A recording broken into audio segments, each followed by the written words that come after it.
What's going on, North Texas barbecue addicts? It's me, Kenneth. Today I'm doing something I love to cook. Y'all have seen me do it a few times on the channel. We've got some beautiful Dino beef ribs from Six Brothers Beef Company. We're going to get it seasoned up with some 407 BBQ Rub from Sucklebusters. These had such amazing flavor when they turned out, guys. Tender, juicy, amazing. As always, we've got that NTBA 10 code. It'll get you 10% off your total purchase at Six Brothers Beef. Check them out. Without talking about it too much, let's go ahead and get to cooking. Alright, y'all, so we've got our Dino beef ribs right here from Six Brothers Beef. I already trimmed it off camera to speed up the process. We're going to use a little bit of a binder today. Some of the I can't believe it's not butter before we get it seasoned up. Not a ton, it doesn't take a lot. And if you don't want to use a binder, you can skip that process as well. But we are going to spritz with this a little bit while we're cooking today, so I figured why not get going with that. We're going to use this seasoning from Sucklebusters, 407 barbecue right here, the Farm Road. The information down below in the description box for that. Nice Texas flavors. 407 is a restaurant in my area, about an hour away.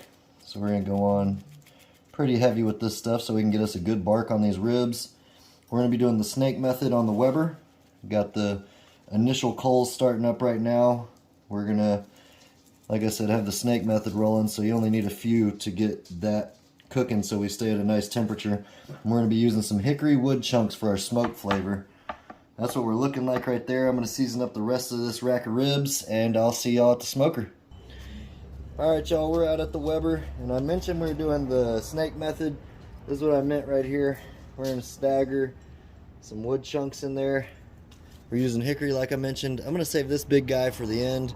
But basically we're going to light one side with the small amount of coals, about 6 to 8 coals that are fully lit, and it's going to snake its way through, which is going to guarantee that we have a long cook time for those beef ribs and we don't get too high over the temperature we're looking for. So let's go ahead and get those charcoal. Like I said, these charcoal are fully grayed over. I'm going to pour them on this side here, and that's going to start our snake method. And we're going to be cooking indirect. Excuse my reach there. We're going to be cooking indirect, which means we're going to have our beef ribs over here. Let me go snag those. Man, it's smelling good already. We got our beef ribs here. That seasoning sweat in nicely. There we go. I'm going to put the thicker end towards where we have our charcoal that's starting to burn. That way it can handle the heat a little better.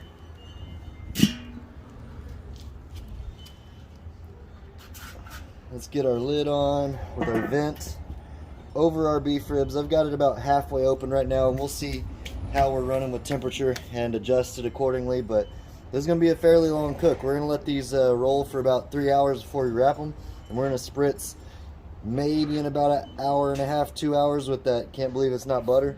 I'll catch up with y'all when we're checking on them in about 2 hours. Alright, y'all, we've been going for 2 hours now on these beef ribs. Let's check them out.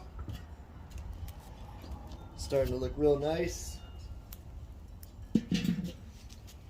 Our bark's not completely set yet, so we're not going to go ahead and spritz at this point. We'll just let it keep riding.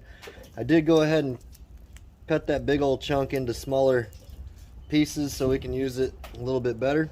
We're going to go ahead and add that in right there where our coal's burning at. We'll put one right there in the middle. That's what it's looking like, though. Again, we're at 2 hours in on our cook. We're getting a nice smoky color. You can't see it over here, but this bone is starting to pull back, so we're doing exactly what we want to. We're going to go ahead and shut this lid down, let it keep cooking. I'm going to check on it, I'd say in an hour again, and I'd say probably at that time is when we're going to spritz it with that butter. I think our bark will set in by then, so y'all stick around, and I'll catch back up with y'all here shortly. Alright, barbecue addicts, it's been another hour, and it's time to check on these beautiful Dino beef ribs.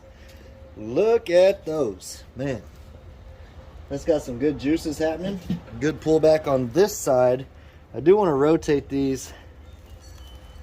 Let's see here. So we can promote some even pullback on these bones. Got plenty of fuel over there in the snake method with the charcoal and the wood. We're going to spray it with a little bit of that butter. Or I can't believe it's not butter that we used as a binder in the beginning. Not a ton, because we do want our bark to set even more still. We're going to let that ride for about 45 more minutes, and then we're going to go ahead and cover it. We're going to put it in a pan, wrap it in some foil, and finish it up. This is looking beautiful, though. I'm happy with the way it's looking.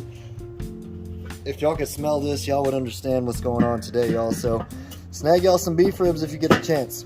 I'll check back with y'all in 45 minutes. All right, y'all, so it's been about an hour later. I did spritz it one more time since the last time we saw you. I didn't mention I wound up opening that exhaust all the way for the whole cook 30 minutes into it just to get some good even airflow rolling. So that's what we're looking like right here. It's time to get them in the pan. I'm going to spray them one more time. Got a good bark set on it, good color, smelling awesome. There we go. Before we get it in the pan, I figured I'd spritz it one more again. There we go. That's what they're looking like. Nice color on that bark. Good pullback, like I said. We rotated them around so we could get even pullback on the bones. That's what we got. So I'm going to cover these in foil and finish them up. And next time I see y'all, they will have rested for an hour or so. And we're going to cut into them and give them a try and see how that 407 barbecue rub turned out. All right, guys. Y'all stick around. So these rested for about an hour after finishing to about 205 degrees internal. They got a beautiful bark on them, extra juicy. They smell great. Let's go ahead and cut into them and see how we did. They're definitely tender. You want to make sure you rest them because that's going to allow them to absorb all those juices back, and that makes them extra juicy and extra tender. Just a better overall experience when you rest them like that. If you don't rest them, they're going to be tough. So there we go. Those are looking really nice. Let's take y'all up close. Check that out. Beautiful smoke ring. Nice bark on it. Alright guys, let's give this a taste. Just like that, guys, we got us some beautiful Dino beef ribs, completely juicy. There's only one more thing to do after you spend all day on some beef ribs like that, and that's to give it a try. Completely tender. Look at that. Nice smoke ring. Cheers, y'all. That's what you want. Taste that hickory smoke. That 407 barbecue rub is really a Texas style flavor. They put a beautiful bark on our beef rib. I highly suggest y'all give these beef ribs a try. Get you some, have some fun with it, throw it on your smoker. We used the Weber Kettle today, and we maintained a temperature around 300 degrees and probably got down to about 230 towards the end and cooked them to 205 degrees internal.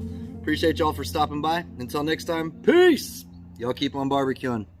I'm gonna get me some beef ribs.